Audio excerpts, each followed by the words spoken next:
Ce soir au téléjournal, un attentat terroriste au Parlement britannique, un ralentissement en termes d'immigration dans le pays, une revendication indépendantiste de l'Écosse, une taxe anti-pollution pour les véhicules et une loi pour l'égalité salariale.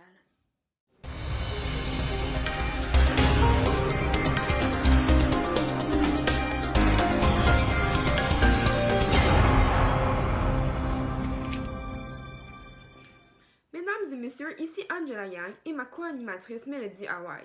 L'émission spéciale d'aujourd'hui concernera uniquement le pays de Sa Majesté, c'est-à-dire le Royaume-Uni.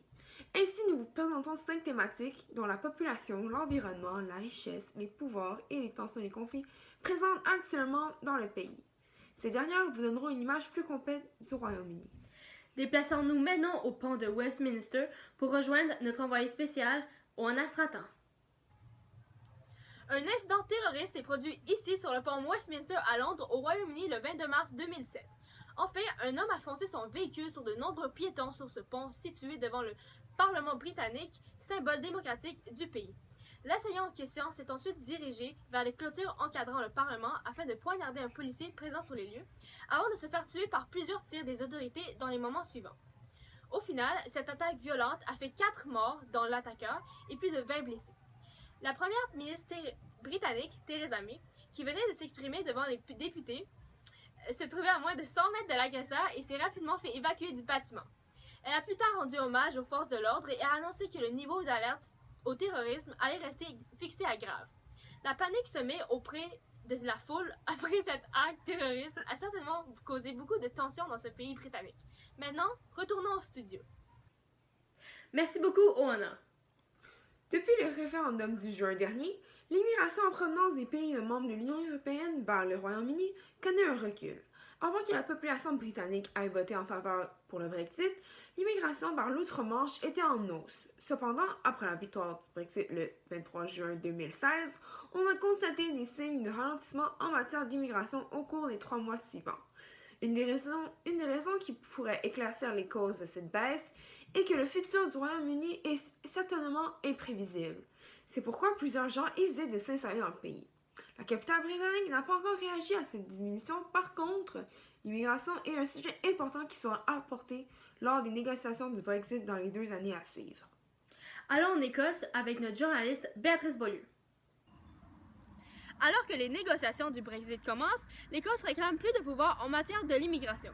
En effet, la démographie de cette région évolue différemment du reste du Royaume-Uni. Alors, elle a besoin d'immigrants pour compenser leur faible croissance démographique. D'ailleurs, le gouvernement écossais s'attend à un accroissement de 90% de leur population grâce à l'immigration dans les 10 années à venir. De plus, les immigrants constituent un élément essentiel dans l'économie et le maintien des services publics de l'Écosse. Donc, la liberté de circulation en vigueur dans l'Union européenne bénéficie beaucoup leur marché. Par contre, avec le Brexit, le Royaume-Uni veut réduire l'entrée des immigrants, ce qui est très défavorable pour les Écossais. Cette problématique est une des raisons pourquoi l'Écosse organise un nouveau référendum d'indépendance qui permettra finalement à cette région d'avoir le contrôle de leur propre avenir. Après la pause, rejoignons Jessie Wan à Londres qui nous informera sur la nouvelle taxe anti-pollution. Tuant de plus de 9000 Londoniens annuellement, l'air pollué de cette capitale britannique est devenu de plus en plus dangereuse et mortelle au fil des années. C'est pourquoi Sadiq Khan, le maire de Londres, a annoncé le 4 avril dernier qu'il prévoit imposer une taxe de 12,5 livres sterling aux propriétaires des véhicules les plus polluants qui souhaitent accéder au cœur de la capitale, à partir de 2019. Cette nouvelle mesure qui concerne les véhicules de diesel de plus de 4 ans et les véhicules d'essence de plus de 13 ans vise à réduire les émissions de gaz émis par les moyens de transport pour améliorer l'état de l'air de la métropole.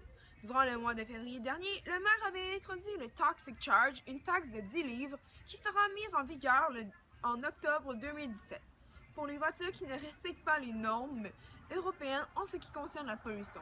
C'est avec ces nouvelles précautions environnementale que le Royaume-Uni espère faire un pas à l'avant vers un avenir plus vert. À toi, Melody Hawaii. Ici Jessie Wan, Londres, Royaume-Uni. Le jeudi 6 avril 2007, le Parlement britannique adopte une loi qui oblige toutes les entreprises publiques comptant plus de 250 salariés de publier sur Internet leurs données concernant la rémunération de leurs employés. Par exemple, les salaires moyens, les salaires médians ainsi que les primes seront rendus publics. De plus, une autre donnée importante qui devra être communiquée est une proportion d'hommes et de femmes dans différentes catégories, comme dans les mieux payés et les faibles salariés.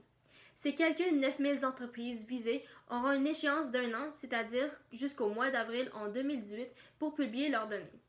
Par contre, ceux qui décident de ne pas communiquer ces données ne recevront aucune sanction.